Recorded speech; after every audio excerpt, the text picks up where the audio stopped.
What if I tell you that Nigeria have a genius global aviation plan? Nigeria wants to flip the script on Western aviation dominance in maintenance and plane leasing to bring to life its own aviation dreams and plan.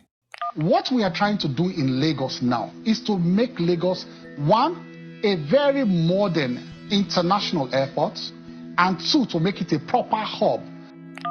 Boeing and Nigeria's Ministry of Aviation and Aerospace Development have signed a memorandum of understanding to strengthen the country's aviation sector. Those big airlines owning 800 aircraft, over 90% of those planes do not belong to them. Those planes are financed. But in Nigeria, you must buy your own plane. Give it to the Nigerian operators. They are trying. For opportunities, we should collaborate together. A hub in West Africa, particularly Lagos, would not only better connect the people that live in that region, but greatly improve Pan-African travel in general, along the Mediterranean to the north, the Horn of Africa to the east, and the Capes to the south. It's also much closer to the geographic population center of Africa, much more than any other existing hub. In this video, I am going to discuss Nigeria's plan to become an aviation hub for West and Central Africa, Nigeria's plan to build a maintenance hangar, Nigeria's plan to access aeroplane leasing, and Nigeria's plan to break Boeing and Airbus aeroplane delivery market. Nigeria plans a complete overhaul of its aviation infrastructure. And who better to partner with than Boeing, a global giant?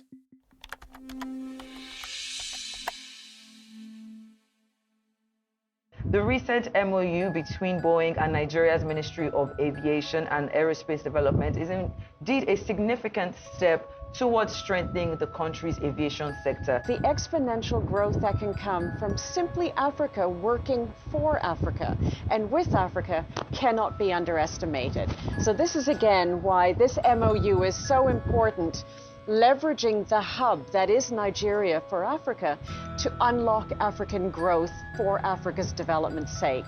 This is wonderful news for the continent, and the global aviation industry is no doubt excited about this MOU being signed because of the wider implications and the smartness of leadership in making these decisions for Nigeria and for Africa's development as a whole.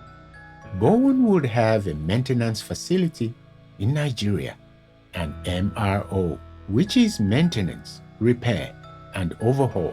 Currently, Nigeria sends its planes to Europe, to Asia, and you know what comes with that? A lot of money. Nigeria spends approximately 200 million yearly on aeroplane maintenance overseas in Europe, in Asia, and the Middle East just to service their aircraft. Our planes go outside country, they line up for many months in order just to drag them into the MRO facilities there for them to get normal C checks or even ABC checks. But with this one now, we can conserve foreign exchange. We don't have to source for foreign exchange for them to meet their international obligations.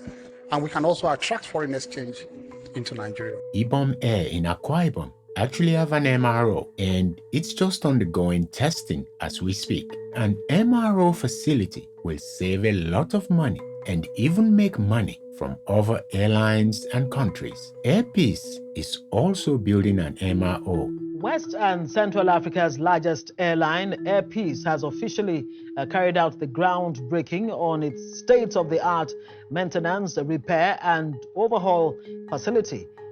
This MRO will not only maintain Air Peace. I can assure you that instead of the president flying his presidential fleet to all parts of the world to repair, they will bring it here. The presidential fleet will come here when it's complete. Why? Because it will be cheaper and most effective. What you are looking for in Europe will be here.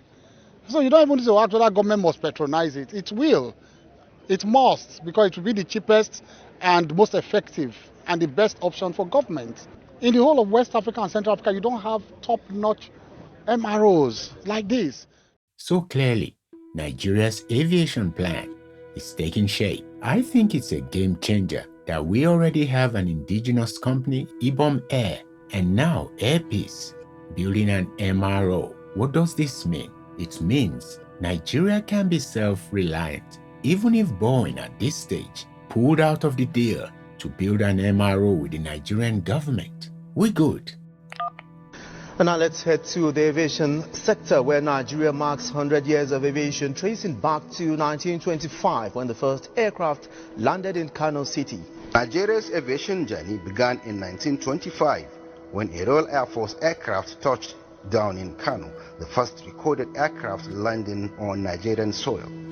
By the late 1920 and early 1930, basic airfields have been established in Lagos, Kaduna, Maiduguri, and other key locations. Senator George Akume and other stakeholders say though Nigerian Airlines in 2023 handled about 15.8 million passengers, there is a projected increase to 25.7 million in a few years. Nigeria introduced itself to the aviation fraternity by putting up its very first air show. Nigeria is not just hosting its first international air show. We're actively participating in global platforms. We are taking baby steps, but we are taking them with courage, conviction, and clarity of purpose. The Minister of Aviation and Aerospace Development, Festus Keyamo, says the federal government is investing heavily in the modernization of 7 major airports, including the 712 billion naira refurbishment of the Murtala Mohammed International Airport to comply with global standards. We have a lot of investors coming in who want to develop MROs and the non-aeronautical areas that can also raise more monies than even the aeronautical area.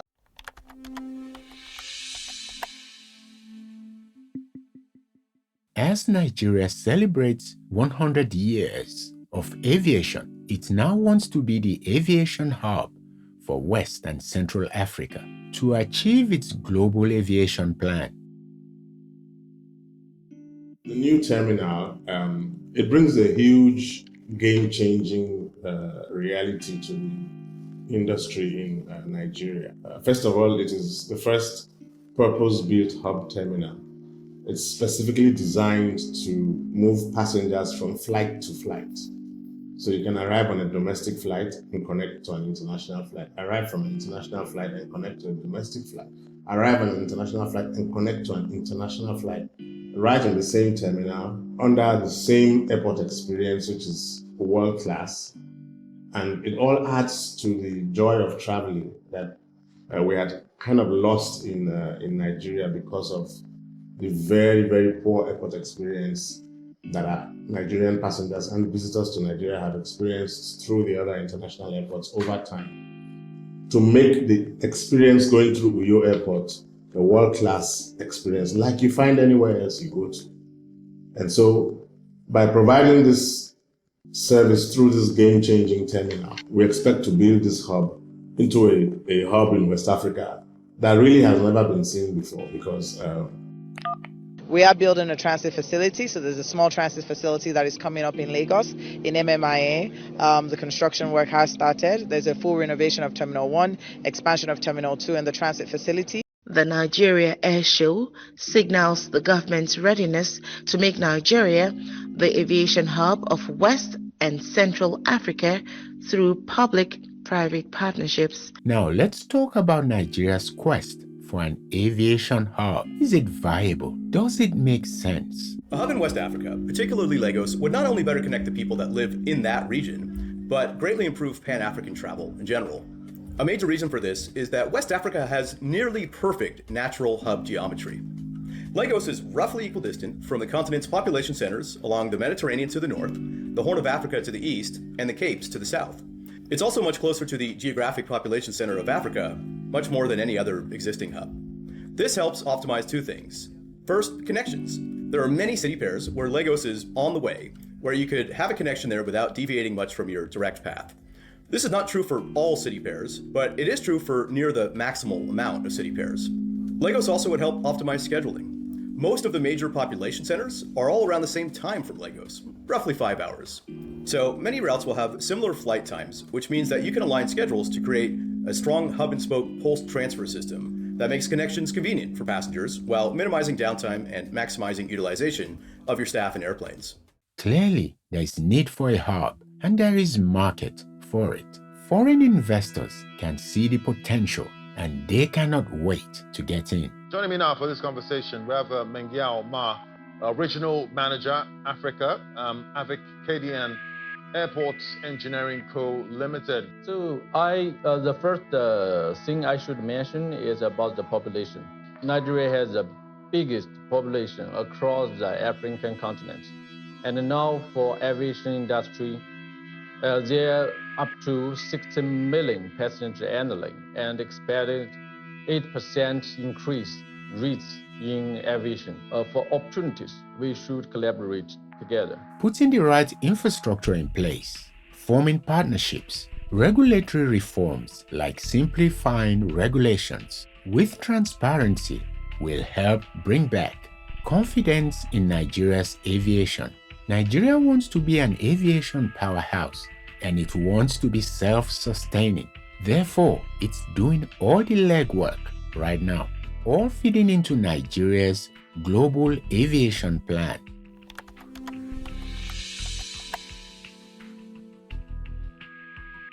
Plane leasing is at the heart of the aviation industry growth. It's essential to be able to lease aircraft at affordable, competitive prices. Vision of Mr. President, more than 100%. This is the first time airlines in this country will be having dry lease options. It never happened in the last 15 years. Nigeria was unofficially blacklisted. But this regime did everything. The federal government even had to bend backwards to sign the IDERA, the improvement on the Cape Town Convention. They signed the practice direction of that in order to allow these lessors come to Nigeria. You might be of the opinion that airlines purchase aircraft outright, but that's not always the case. All these big airlines you see all over the world, they don't really own those planes. And people are complaining about capacity in Nigeria. Oh, Nigerian airlines don't have capacity. What have you done to make them have capacity? All the airlines of this world, they don't. Those big airlines owning 800 aircraft, over 90% of those planes do not belong to them. Those planes are financed. But in Nigeria, you must buy your own plane. Give it to the Nigerian operators. They are trying because they own their planes. A narrow-body aircraft, for example, costs approximately $55 to $100 million. Yes, you heard right. That's as a new purchase. You also have used aircraft, which usually cost approximately $17 to $20 million. Around 50% or a little more of the global aircraft pool is actually leased. Leasing is cost-effective with little upfront cost, and it also has tax benefits. The Air Peace dry lease Boeing 737NG arrival ceremony took place at the Murtala Mohammed General Aviation Terminal. Air Peace was recently able to secure a dry lease aircraft, a Boeing 737-700 NG. Dry lease options are always the best for any operator, and we need, because of our population, not just Nigerian population of over 230 million people, we're talking about West and Central Africa region also, and all the international destinations we have. We need over 50 planes, and APs can afford to take over 50 aircraft from AirCap and other lessors. We can do that. If we can take up to 10 as wet lease, in wet lease of, model, we can as well take over 50 in dry lease, which is far cheaper and far affordable. So, it's a new dawn for Nigeria, and I'm very thankful to everybody that has made this happen today. There is a revolution in the country, and APIS is carrying on its shoulder the burden of trust for the entire country. God forbid, if we decide to do the things of the past, that the country is in trouble. We cannot afford to fail. Every hand must be on deck to make sure this survives, so that I can open more avenues for other Nigerian airlines to prosper. A dry lease agreement has not happened for any Nigerian airline over the past decade. So that's a big deal, and kudos to Air Peace. Nigeria will need many more of these type of deals to be able to meet its agenda for a global hub.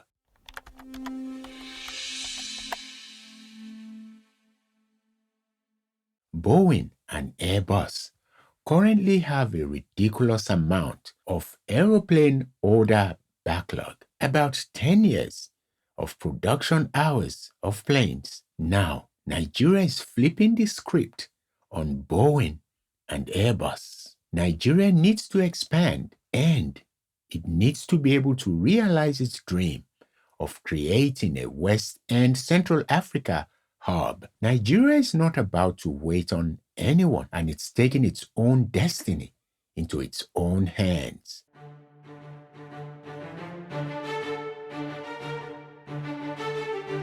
Nigeria is talking to COMAC, the Commercial Aircraft Corporation of China, about its C919 narrow-body aircraft.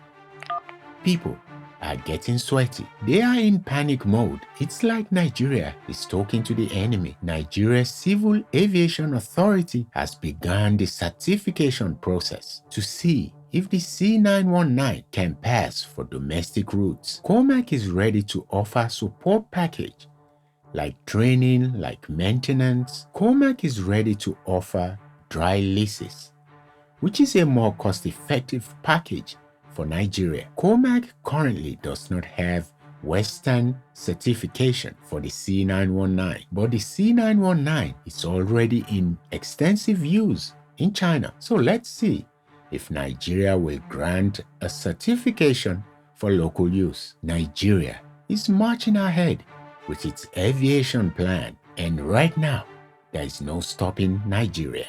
Please give me a like and subscribe to the channel.